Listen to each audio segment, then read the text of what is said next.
Doug, I have 2 words for you. Okay. Maximum Carnage. Thank you. Those are 2 solid words, my friend. Yes. Maximum Carnage tonight on Dynamite. They loaded that card. They did. Yeah. But did we get Maximum Carnage? No, we did not. Is this one of the first Dynamites that no one has bled? I didn't even think about that, but yeah, you might be right. Right?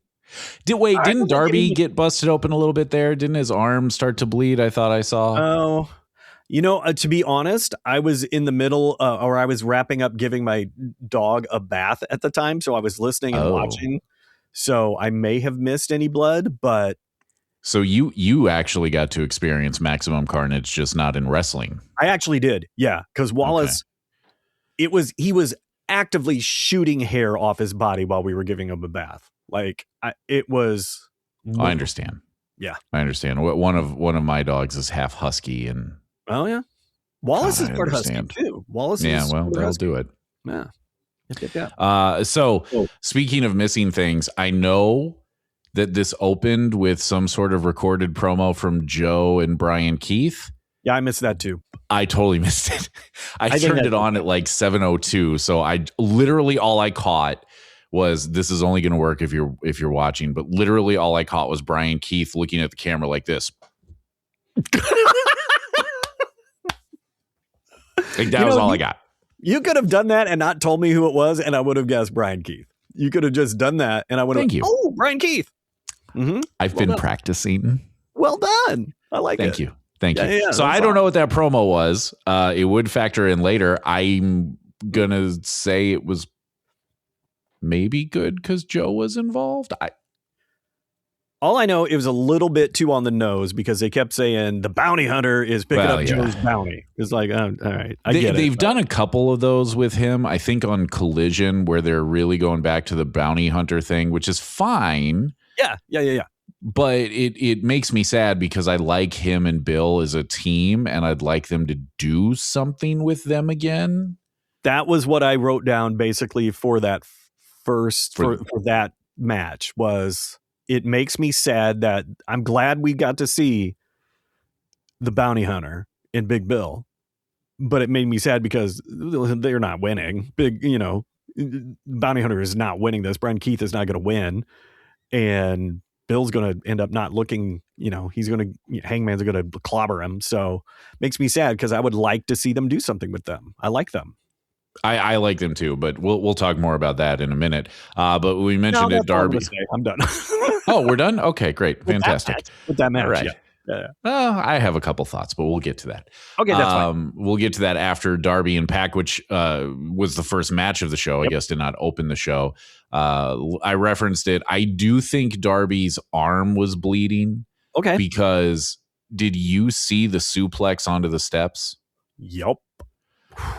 Dude. Man.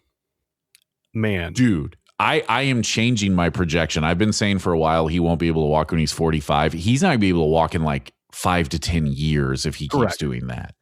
Yep. If he makes it to 38 and is still walking, it'll be a bit of a surprise. To say the least. Yeah. So, I mean, I thought overall it was a pretty good match. Mm-hmm. It's sort of like what you were saying with Brian Keith, who came after this, at no point did I actually think Pac was going to win, though. See, I could see them having Pac win and having that be the bane of Darby's existence. I get that, and I think that would have potentially made it a better story because I think we're going to get another one of these at Revolution. Probably, yeah. Because I don't think they have anything else for these guys to do. No. But I was just like, look, Darby's going to pick up the win here. And they're going to drag this out. And I don't know how I feel about it. Quite honestly. Here's my only thought is I'm not sure they're going to drag it out because they may be repositioning this to now Pac because Wheeler Yuta interfered and he told them not to. But he waved him in. Oh, see, I missed that. That was the dog was still running around. I missed him waving them in. Okay. He started waving for them to come in. I did laugh at Yuta holding the chair right in front of his face. Like, gee, what's going to happen when you do that? Well, I don't know if you know this, Tim. When you hold a chair in front of your face, they can't see you anymore. Oh, I did not know that. Yeah, you're invisible. They can't see. They shouldn't be able to see you. Oh, well, that changes everything. Darby's magic, so he can see right through that. Oh, okay. I guess basically everybody in ECW was magic as well then, but 100%. Oh, yeah, they were on magic in their own way. Yeah. So, you know, I thought the match was fine. I thought it was interesting. I should have seen the ankle thing coming because commentary was talking about it so much. I should have seen that coming. Yep. I did think it was really funny that Pac had to tell Darby wrong ankle with the chair. I missed that. So I caught it too, where he goes to put the chair on the wrong ankle, and I'm like, that's not the right one. But in my head, I went, okay, but maybe that's going to be part of the story. Is like now both ankles are wrecked, and he's going to be out for a while. And Pac literally, you can hear him go wrong ankle. You can hear him tell him to move it because the camera was just a little too close. So that made me laugh. Just let him do it. Like, whatever. Yeah. You know, just sell it and move on. But ankle, man. Yeah. But whatever. I mean, kudos to Pac for remembering which ankle is held, because the number of times that I see somebody switch which one is hurt in a match because they couldn't remember is high. It's a high number. But anyway, I thought the match was fine. I'm going to just repeat what I said last week. This doesn't have a lot of heat with me. I'm not feeling it. I feel like Darby is stalled. I feel like the Death Riders are stalled. Yep. I don't know what else to say. Entertaining match, but yeah, with that roster, you should be able to have an entertaining match with any two guys you throw out there. So, okay. Yeah. Let's move on is what I'm getting at. I don't know what you move these guys on to, but let's move on. Yes, please. So then it was Brian Keith and Hangman, like we talked about. I am well aware Hangman hits hard. I thought this was a stiff match. That headbutt from Brian Keith was stiff. Yeah. Yep. That hurt. That hurt. Yeah, that hurt me. It did. Yeah. Other than that, I don't have a lot to say. I liked it. I liked the pacing of it. I thought they came out hard and fast and kind of kept that going. I was with you at no point did I think Hangman was going to lose. I knew Bill was going to get involved. I figured Hangman would take him out. I liked Swerve appearing out of nowhere with the chain to take him out because I think that makes Bill look a little bit better, right? Yeah. Otherwise, I did like. There were twice, and this was the first time of the night that the run in was well done, well filmed, and well presented, and it was so. I really liked Swerve coming in, the way he came in. He came in quick. He came in sudden. He did his thing, and it was done. He didn't mess around.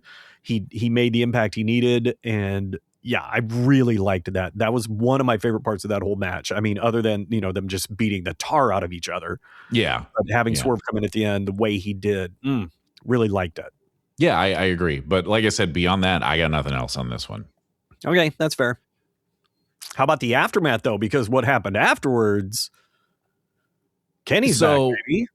Yeah, which we knew. I mean, they'd been promoting that he would be back. I liked the dynamic there of Hangman, smiling at him and their buds and Swerve mean mugging. I liked all that. Yep. I like that we're finally doing Omega and Alexander. Yep. I like that. About that, can I just say, I am getting a little bit tired of the wait. We'll do it next week. I'm getting a little tired of that because they're using that quite a bit. And I would have rather, I don't know what I would have rather seen. Maybe Callis doing you know what? You're going to do what Daddy says. And Daddy says, turn around. And because he's got like a million guys, have some of them jump him. I don't know. I would have liked to see something other than let's wait. Yeah. It's that an awful lot. It's cheap heat. I mean, it is. It's cheap heat, and it's something that heels have done since, I think, the dawn of time. Oh, yes. But I feel like that card's been played often in recent memory, and it just is feeling a little tiresome at this point for me, personally. No, I'm with you on that. I think that the question that I always have, really with anything related to Don, is, are they doing it on purpose?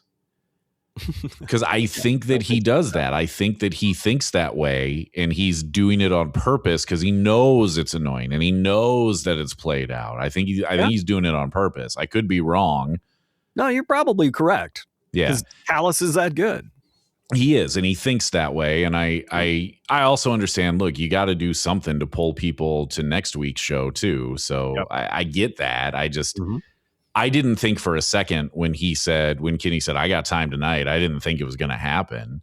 Yeah, right. Yeah. You know, now what I will say is, could you have given me that instead of Brody and the translator? I think you could. Here's why I like that. I like that because at least it gives us Brody on TV, which I think they need. And I think I like seeing him on TV. And if you're just still trying to figure stuff out, at least I got to see Brody. There's with that match, the thing I wrote down a couple things. Brody versus translator didn't even take his coat off, and I loved it. Yeah, no, I liked it from the Brody standpoint. And look, I literally wrote down, yay, the translator. Yes, because I liked him last week, and I said I wanted to see him more. Look, the guy can bump like crazy, so I'll give him that. Like, I was just like, I don't fully understand the point of this, but okay, that's pretty much what I wrote was I don't get it, but okay. This is also where a feature that didn't make it into the first episode, things my wife said during wrestling, happened during the end of that match. I was like, hey, Brody is the lead singer of a metal band. And she's like, he's not very fit. It's a lot of chub.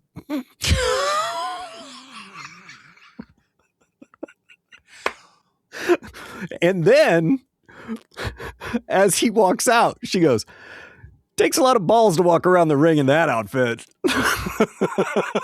Well, and then she followed up with, I don't care how fit I am. That takes a lot of balls. So yeah, that concludes this episode of Things My Wife Said During Wrestling. That was a good one. Yeah, I liked it.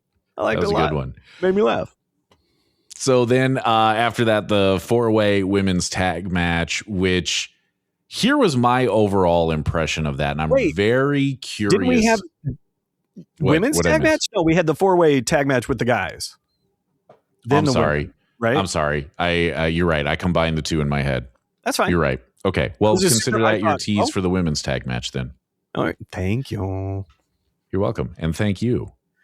For calling me on my nonsense, for not being able to read my own notes. Oh, well, what are you going to do? By the way, Jake Doyle, I saw I know who he is now. I was like, finally, I was like, oh, that's Jake something from TNA. Yeah, which I had heard the name. I had literally never seen him before, which is why I didn't recognize him, because I have literally never seen TNA before. I have not watched. No, I take it back. I watched one segment of it when Omega had their belt and he and Don Callis showed up there. I watched that, and that was it. That was it. Because I have never had the channel that they are on at the time they are on it. I just see their clips on YouTube and social media, and I've seen him that way. Okay. But yeah. I mean, it's very interesting how lots of wrestling stuff will come across my feed. They don't. And I don't get that, but whatever. That's for the algorithm, I guess. But anyway, here's what I wrote down about this one. I had a feeling the big guys would win because they love to take the new person and give them a title shot really quickly. Yeah. And here's my problem with it. Those guys aren't over. Right. We barely know Mark Davis because of injuries and, he just, look, how many times have we seen this? Tag team separates, one guy is clearly the star, and then there's the other guy. Here we are again, where Kyle Fletcher is clearly the star, and then there's the other guy. I'm glad to see them doing something with him. I think the team is very interesting. But for those of us like me who had never seen Jake before, ever, I may as well not have seen him with as little as I've seen him. Right. So I don't know him at all. I barely know Mark Davis. You got to give that team time to get over.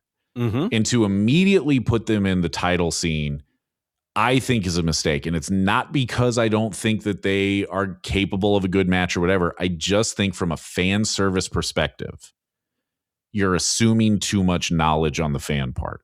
You know what I mean? Yes. You're assuming that we know those guys better than we do. Yep. And when you have the Young Bucks, who I don't know why we keep doing this with them, where you've got all the momentum in the world, and now we're going to stall them out again? Yeah. You know, Jet Speed coming out of the Continental Classic where they had made such a big splash, and you're stalling them out. And I know they're going to come up again later in the show, but now you're kind of stalling them out. I don't know that this is the best call.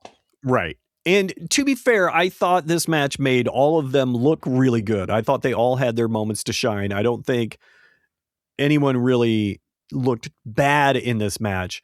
The one conspiracy theory that went through my head is something I alluded to last week as a jest, but then it came up in my head again, was because at the end, after Meat and Meathead or whatever they're called, won, and FTR comes out and then they start fighting, I was like, oh, maybe they are going to just give Don Callis all the heels and all the faces will be on their own against the Don Callis heel stable, and he's got everybody. Because FTR, they weren't faces, and now... Yeah, that's the other thing I wrote down. That's the other thing I wrote down is I don't like... Let me put this in context. I don't mind heel versus heel. I don't mind face versus face if it makes sense. If you have done the groundwork to make it make sense, right? To immediately take these two dudes who are a heel team, you're going to tell me that they're monsters, but you haven't established it. And you only established it tonight. Right. But even then, because you did a match where everybody got their offense in, which you should have, I have no issue with that. They didn't come out and dominate that. You know what I mean? And so you're going to tell me they're monsters. Like, that's going to be the narrative in the match, right? Yes. And you're going to tell me that these guys are going to go up against one of the greatest tag teams of all time, which FTR is. Yep. And you're going to give me heel versus heel. I got nothing. Like, that's a match that's going to be a competitive match from the word go, and that FTR aren't going to come over on top. Yeah, you haven't done the groundwork yet. Yeah, like I'm gonna watch that match, and it's probably gonna be good, and I'm probably gonna come away from it going, man, that was a good match. But I'm gonna also say the same thing I said about Darby and Pac. Good match, had nothing. I was not invested in it. It's got no heat with me because I don't know who half of the guys in the match are. I have no reason to care. Right? You haven't established FTR enough to the point where I want to see. Like, let me be clear about this. FTR has not held the belts long enough as this version of them, as this heel version of them, for me to want to see them lose. I don't care who they lose to. Right. You know what I mean? How many defenses have they had so far? One? Yeah, the one at the pay-per-view that was meh. Yeah, I guess two. They did two against Bang Bang Gang. Okay, yeah. They did two. So, but like, you haven't done enough with them to make me go, God, I don't care who they lose to. I just want them to lose. Right. And that's where I think it would have made a tremendous amount of sense for either the Bucks or Jet Speed to go over. And that's nothing against GOA and the Demand. I think those guys are really good. I'd like to I'd actually really like to see them win it and have that stable have 3 belts, right? Yes. I actually thought that that's how that match was going to go. I thought GOA was going to go over. Would have made more sense, I think. What I find interesting is your criticism of not doing a heel versus heel match in this instance makes all the sense in the world. But what's interesting is I thought they did a really good job in this match in particular of showing how to have 2 heel teams go at it, 2 face teams go at it, and have it make sense and be okay. And having Ricochet and Callis on commentary during that match, it was such a solid thing up until, like you said, up until kind of the finish. And it's like, I mean, if this wasn't for a title shot, I probably could have Yeah, okay. Yeah, let the new team go over. That makes a lot of sure. Let them beat somebody. That's great. Mm-hmm. But for the title shot, yeah, I think you're right. I think it's probably rushing it a little too much. They do like to try to put their shiny new toys in a title picture right away, which then forces them into the corner of, well, now what do we do with them? Right. And exactly. And that's not the first time tonight that I thought, well, it might have been the first time, but it wasn't the last time that I thought they painted themselves into a corner. The other thought that I had on that is, again, I think if you go with the Young Bucks there, which is how I thought it was going to go, you have all that built-in history. You don't need to establish it. I'm in. Right? Yeah. I'm in. Yeah, here's my money. I'm in. Mm-hmm. Now you got to figure out how you're going to build this thing. And in kayfabe here, why did Jet Speed, shouldn't Jet Speed want their pound of flesh after they got jumped by these guys? But that was not a narrative at all tonight. That's it. Yes. The only reference to it was the tape on Mike Bailey's shoulder. Got it. Yeah. Because he was selling that injury. But you know what I'm saying? You have an opportunity to build a program there between two teams that needed something to do. And you could have had those guys, Meat and Meathead, that's their name now on this show anyway. You're welcome. Beat Jet Speed. And now we got some momentum. Now I kind of understand who you are. Now I've got a better sense of you. And now you can start putting them in that title picture. But to rush it like this, because the other thing is, you and I both know, when they lose to FTR, and I think they will, they're going to go right to the back of the line. Oh, yeah. And they're going to be sitting there and we're going to be going, oh, hey, remember those guys? Mm-hmm. I will say, though, this match was stacked with awesome moves. Oh, it was a good match. Leona doing the moonsault off the apron to the outside. Amazing. But I think for me, and this might be my move of the night, when Speedball did the ultimate weapon onto both Bucks being held by Toa Leona. Oh, that was really good. Oh, good. And then the Jet, what's his name? Knight? Michael Knight? Kevin Knight. His name? Kevin Knight. No, Kevin Knight. Knight Rider? Kit, when Kit did his frog splash off the top following that was so good. That dude, so poetic in the air. He's so solid. So good. I would like to skip ahead to their promo because I think it was the best promo they did. And it's because Swerve and Hangman did all the talking. Yeah, I agree. Yeah, I totally agree with you on that. But yeah, I mean, I thought the match on its face was very good. The outcome, I don't probably have as big of a problem with the outcome as I'm making it sound like. I just don't think it makes a lot of sense. And I think that you've painted yourself into a corner a bit here because either FTR drops to these guys and now you have to either flip FTR or figure out what you're going to do with them, right? Mm-hmm. Or these guys are going to lose. And like I said, they're going to go to the back of the line. Yep. I will say hats off to Don Callis because this line should not have made me laugh as much as it did. But when FTR and Meat and Meathead started fighting, Callis just goes, pound those hillbillies. He's so good. He's such a good talker. And I laughed for I bet a good 2 minutes. Just not solid, but I just would keep going.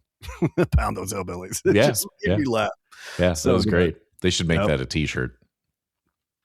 Yep. So then we got. Can we get that one? Can we do pound that pouch? Can we do that? Sure. Yeah. Okay. Yeah. Cool. Nothing's stopping you. All right. I'll work on that. I will. I'll work on that. I know you will. Yeah. I know you will. And I should be doing way more constructive things. I will work on that one thing. No, that's the correct move. So then we got the little backstage pre-tape, whatever it was, with what are we calling them? Top Flight and their little team. What are we calling them? Skyflight? Was that it? Skyflight? Sure. I don't know. Here's what I know. Probably shouldn't have the Martin boys do the talking when Scorpio Sky and Christopher Daniels are there. I would assume that's why Christopher Daniels is there. Yes. But let okay. him do the talky talk. Yeah. Again. Okay. I'm not sure that that's enough to get me to watch Collision, but okay. Okay. Yeah. Then the women's trios match. So I just had that all the way wrong when I said 4-way tag match earlier. But all right. I am curious to see what your sense of this match was. It was interesting because I find it funny. The first thing I wrote down was love Harley's hair. Okay. That was the first thing I wrote down. And I thought Statlander's outfit looked great when she came out. I was like, ooh, that looks kind of X-Men-y to me. I don't know. I liked it. Right. So anyway. Fair. Okay. For as much as they build Tekla up, and I think they do a good job of building her up, I don't feel like she saw enough action. I don't feel like the action was that impactful. And yet she gets the pin on the women's champ. I was really surprised. I think I wrote down that may have been the biggest shock of the night for me, was that Tekla pinned Statlander. Interesting. And after Stat came in and just wrecked house. And for 2 seconds, I was like, okay, if this is how you're going to present Chris Statlander moving forward, I understand. She's establishing herself as the bull of the woods. She's going to be the one standing tall. She's going to be the train that runs through everybody. Okay. She proved it. She did a great job. She's just like, come on. She saw the attempted, attack from behind, caught Sky Blue, put her down, took everyone out, and then gets pinned by Tekla with kind of just one move, I want to say. She took the spear. Yeah. It felt a little anticlimactic at that point. I don't mind giving Tekla the win, just in the manner and with not enough offense beforehand to kind of establish that for me. Just, I don't know. But I will say that the Harley Willow double drop they did, that looked, I would want, wouldn't want to take that. That looked painful having two people fall on you like that. But yeah. Yeah. So overall, I liked the match. I liked Statlander in this match. But the ending confused me. And then, the other thing I wrote down, when they did that Long Island train thing where like all three of them did their moves twice on Sky Blue, and she kicks out at one. Yeah. What are we doing? What are we doing? Yeah. So the only part of the match that made sense to me was Tekla winning. And the reason I say that is when they started that match, I was like, Tekla's going to pin Statlander because that's how they're going to make the title match, which is obviously what they've been building towards. Okay. So I that was one that I mean, before the match started, I was like, Tekla's going to pin Statlander. Now, I think that what you said there was not enough offense prior to that. I think I have no notes on that. I think I see where you're coming from. I get it. I don't think you're wrong. My sense of this match was, I think it was a good match, but for whatever reason, it was just kind of flat. Like, if you watch it again, the crowd was hot pretty much all night, and you can hear when they're trying to get into it. But it's the quietest that arena was tonight, was during that match. And unfortunately, they are coming off of trying to follow that 4-way tag match that was really hot. So they weren't in a great position.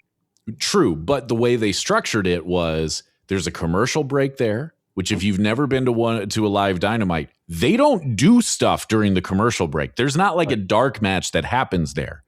Justin talks to the crowd and fills the time. Okay. So that cools things down. You have the Top Sky Converse flight, whatever it was. Skynet. Can we call them Skynet? Skynet. Yeah. You have that pre-tape that cools it down. So like, I think they structured it well to give space between those matches. You know what I mean?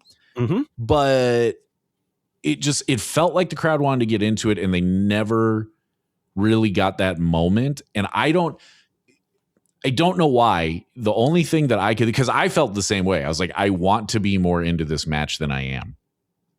The only thing I can think of is I feel like Harley is lost in this. And I think, this is my argument, Harley Cameron is the reason Babes of Wrath got over. That's nothing against Willow, but she is so damn entertaining with the puppets and the songs and all that. She is what got them over, and now she is so in the backseat. Here's what I agree with a bit of a caveat. Okay. I agree. I think Harley Cameron is a reason that Babes of Wrath got over. But I feel in the ring, Harley is leaps and bounds behind. And I feel for me, because I was going to say the thing that took me out of the match was when Harley was in. Love her to pieces. Think she's super entertaining. Do not think she's ready for this tag team title run to hold the belt with Willow. I think Willow is really, really solid in the ring. Statlander's really, really solid in the ring. And it's no slight against Harley, but she's where I think Sky Blue was about a year and a half ago. Yeah. And it's only now that Sky Blue is kind of coming into her own and really getting into that. I just think she's lost, not just in the shuffle, but in the ring. I feel like she's lost. No, I agree with you on that. She's by far the least talented in the ring, I guess. Of that group that was in that ring tonight, but then play to the crowd. Yeah. And she's not doing that. Yep. She's not playing to the crowd at all. And she has taken such a back seat to Willow and Statlander. And I get the why behind that, but I think you have to get her more involved in the play to the crowd standpoint to get the crowd into it. Cause they showed you tonight, they want to be, but they're not on this story for whatever reason. And I think it's probably because it's kind of only loosely a story. But, you know, I just thought it was kind of an odd feeling match, if that makes any sort of sense. Like it should have been hotter than it was, and I don't fully know why. So that was my theory, is let her play to the crowd a little bit more. Also, I think Julia Hart and Sky Blue are better than what they showed tonight and better than what they've showed recently. And I'd like to see more of them doing what they used to do. Yeah, I would agree with that as well. That is my face. There it goes. So I can get to my notes. So then we got the backstage with Jet Speed that you referenced earlier, which was by far their greatest promo because they didn't talk. Hangman and Swerve did it. I did write down, I don't understand the point of Swerve putting them over other than just helping put them over. The Hangman part made sense, at least, of we're going to take on, the ops, but okay. Yeah, I honestly thought we were going to get some kind of weird proposal from Swerve because he showed up, Nana's there, and I'm like, oh, okay. Is he going to take him under his wing and like work him into the fold? Nope. He's just said, I like you guys. And then he walks away. And then Hangman comes, is like, we're tagging next week. Which, all right, I'll watch that. Cool. I probably will watch that. Yeah, I probably will. Then we got the Rascals tease. A little surprised, but all right. I'm not, because when I read that I read, I think literally yesterday, either yesterday or today, that their contracts had expired with TNA and they had not re-signed. And I didn't think they were headed to WWE because they had already kind of flirted with that, and WWE kind of went, thanks, but no thanks. Right. So I wasn't shocked to see that they're coming to AEW. It's kind of like with, I don't know if he's Meat or Meathead in the team, but it's kind of like with Meathead. Jake Doyle, Meathead. Something Doyle. I'm aware of the Radicals, but I know nothing about them.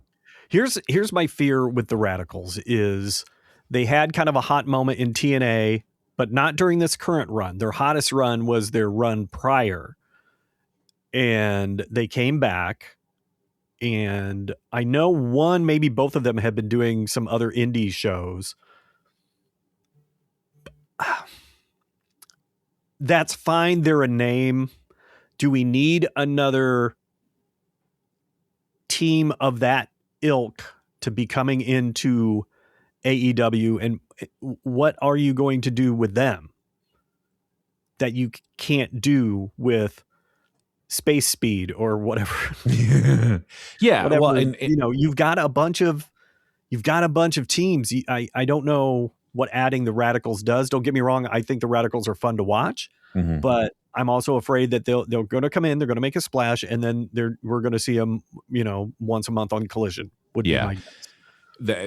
And that combined with the Hangman jet speed thing were the other times. So that whole little sequence there were the other times tonight where I thought you have painted yourself into a corner.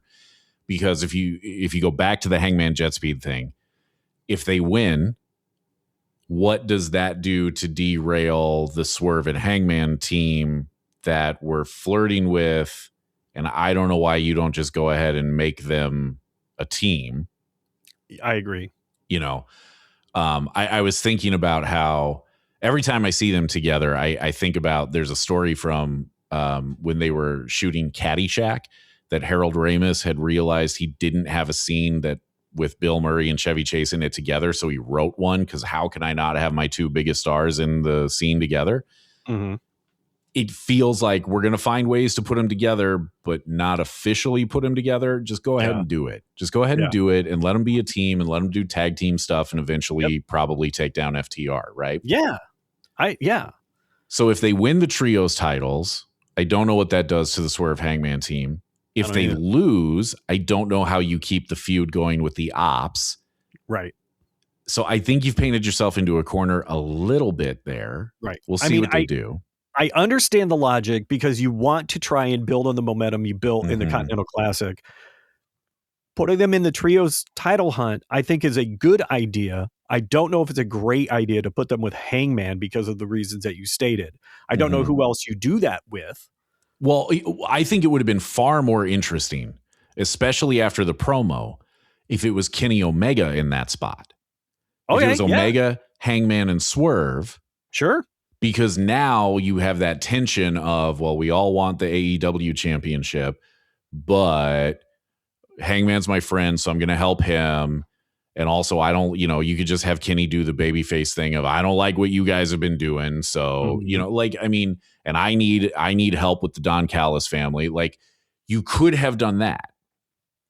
And then you could have had Jet Speed win, the other match and go on to face FTR to keep that momentum going. Right. Oh, okay. Gotcha. Yep. But now we're here, and I think you've painted yourself into a corner a little bit. And I'm not sure how they're going to get out of it. And then what you said with the Radicals is the other part where you're going to bring these guys in, and I think you're going to paint yourself into a corner with them as well, because what are you going to do with them? Yeah, because they are very much akin to Jet Speed, but they're a little, they aren't even as fresh as Jet Speed. Right. Speedball's been around longer than Kit has been. Jet Kit. Michael Knight. Kevin. Yes, I know it's Kevin. But the Radicals they've put in more reps, and so they're not they'll be a fresh face to AEW, but they're not as fresh a team. So yeah, I think it's difficult. And again, I think you need to introduce them. Don't assume we know who they are. Yep. It's not interesting. They got like that graphic of they're coming. It's like I don't remember them doing that a lot. No, have they ever done it? Maybe with Okada. Oh yeah, they might have done it with Okada. But not really. They don't. No, they usually like to spring those things on us. So, I mean, I just keep thinking back to I was there when the Butcher and the Blade debuted, and we all started chanting, "Who are you?" Because nobody knew who they were. So don't assume we know who they are. Right. Same thing happened when Dark Order debuted. Like they came out and they swarmed the ring, and everyone's like, "Who the hell are these guys?" Yeah, I mean, Tony, because we know you listen. Yeah. Don't assume that we know who they are. Introduce them. Mm-hmm. Then so it was at least main they event. did that. At least they gave us a graphic and said, "Hey, the Radicals are coming." Yeah. Okay, that's something. That's different. I like that. Yeah. I just am concerned with how they handle their new toys. So that's all. Nope, I agree. I totally agree. Then it was main event time. Yes. I thought this was a banger of a match. I thought it was really good. I thought it was also very smart because I think sometimes the criticism of MJF is that he doesn't wrestle often because he's not as skilled in the ring. And I think it was very smart to put him in the ring with one of the best technicians, or at least high flyers today, with Bandito, and have him hold his own. I thought that was very smart. And I thought they actually did a very good job of going back and forth. I thought it was really, really good. And MJF pulled off one of my favorite moves, the slow roll out of the ring. Yes, I love a good slow roll as well. I mean, my thing when I see that about, oh, well, it's because he's not very good in the ring, he's just a good talker. I'm like, you didn't watch Ric Flair, did you? Right. Because watch a Ric Flair match and then watch MJF. It's kind of the same thing. And the reason I say that is MJF works the way he works on purpose. He has shown you he is capable of putting on very, very good matches. He has the skill. He works the way he works on purpose. He wants to be the old school Ric Flair-esque heel. Yep. He does it on purpose. He wants the whole point is he's trying to control the pace of the match, and you can't do that against a dude like Bandito, which is what I wrote down of I love the contrast in style. Yeah. I thought it worked really, really well. But I also thought MJF looked really good against Bandito, and you would think he wouldn't look as good, especially if he's intentionally ready. So he turned on the he drank some mana potion and he got his magic levels up, and he did some. I liked him in the ring tonight. I thought that was a great match tonight. I thought he looked really, really good in there, and of course, I love the close the heel take his mask off thing at the end. Yes. Yeah. I mean, with MJF, I've never seen that I can remember a match that he was in where I went, oh, that wasn't very good, or he wasn't very good. He's got it in him. He's doing a lot of these things on purpose. I just think sometimes people don't always think that, especially with AEW, which, the narrative, one of the narratives around them is, well, it's all high spots. It's all flips, and he doesn't do that. That's so funny, because tonight during that match specifically, I was like, you can't tell me they aren't telling good stories. Oh, I agree. I thought they told a good story in the ring tonight. That's one of the things that like I have seen WWE wrestlers take that shot at them of, oh, they're just doing all these flips and stuff. And it's like, well, yeah, some of them do, but some of your guys do too. I mean, MJF doesn't do it on purpose. He doesn't do it. So anyway, I thought it was a really good match. It was match of the night for me. I thought really they did. I think so too. Yep. Yeah, I agree with you. I thought they told a great story. I thought I literally wrote down, wow, I'm surprised he's putting Bandito over, and then wrote, never mind.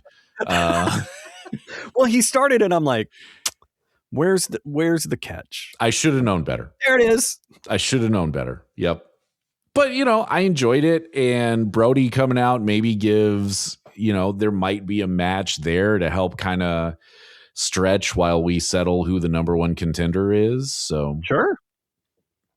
Like I said, as long as we keep Brody in the conversation, I think he's one of those guys I don't want to see fade into the background like Lance Archer has, and like a bunch of the other guys have. I don't want to see that with him. I really got to like Brody King, and I want to see more of him, but yeah, I agree. I get it.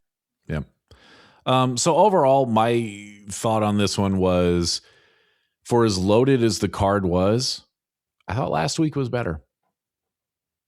I'll give you that. Yeah, I'll give you that.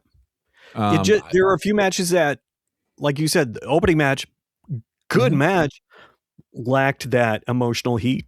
Same thing with the Hangman match, solid match. Brian Keith looked decent, lacked that emotional heat. The 4-way match, really, really good. Ending sets up a match that lacks heat, weirdly. The women's match, I found it entertaining. It could have been way better. Lacked that spark for a couple of reasons. Yeah, and that's what I was trying to get at when we were talking about it was, I think if you put it in a vacuum, it's a good match. Yeah. But it just lacked heat, and I don't know why, but it did. Yep. Well, and I think we pinpointed a few reasons why. Tekla didn't. I think it would have been better if Tekla would have been more dominant. I think it would have been better if the heels would have been more dominant throughout. I think it would have been better if Harley was playing to the crowd more, Mm-hmm. you know, and doing the more cheerleadering things. Maybe have a puppet make an appearance. I don't know. I'm always down for a puppet. Yeah. Don't clip that. Or do. I don't care. Look, man, I just do what the AI tells me. That's fair. That's fair. I'm just leaning into it because that's where we're headed anyway. So, plus it feels good. Blue Chew.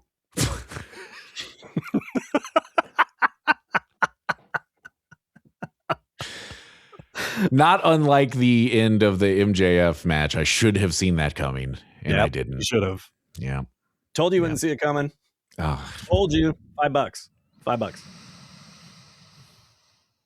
Oh, thank you. Put that right there.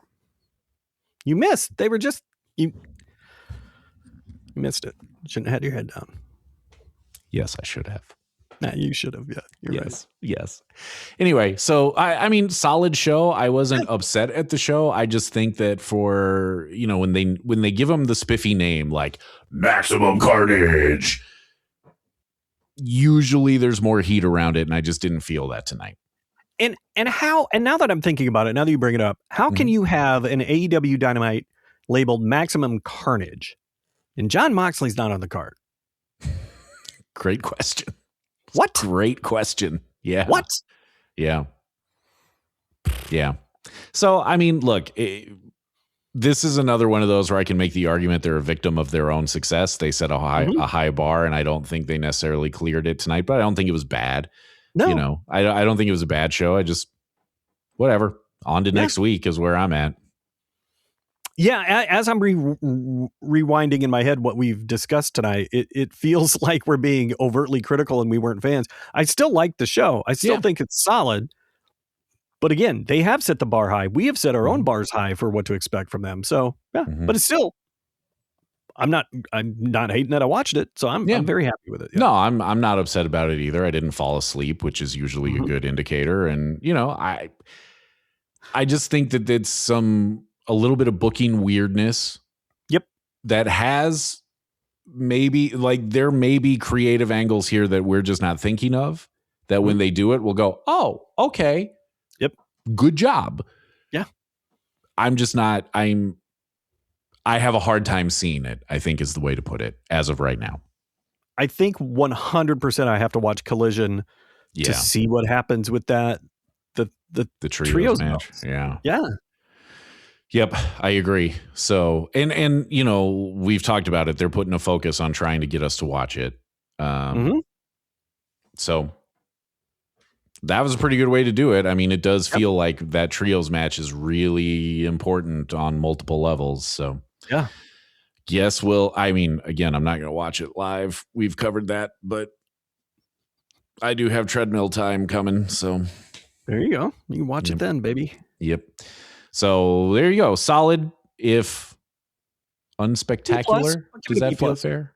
I would give it a B+. B+? Yeah. Okay. I would agree with that. B+. Yeah. Okay. And we're on to next week. And with that, like, share, subscribe, follow Blue Chew.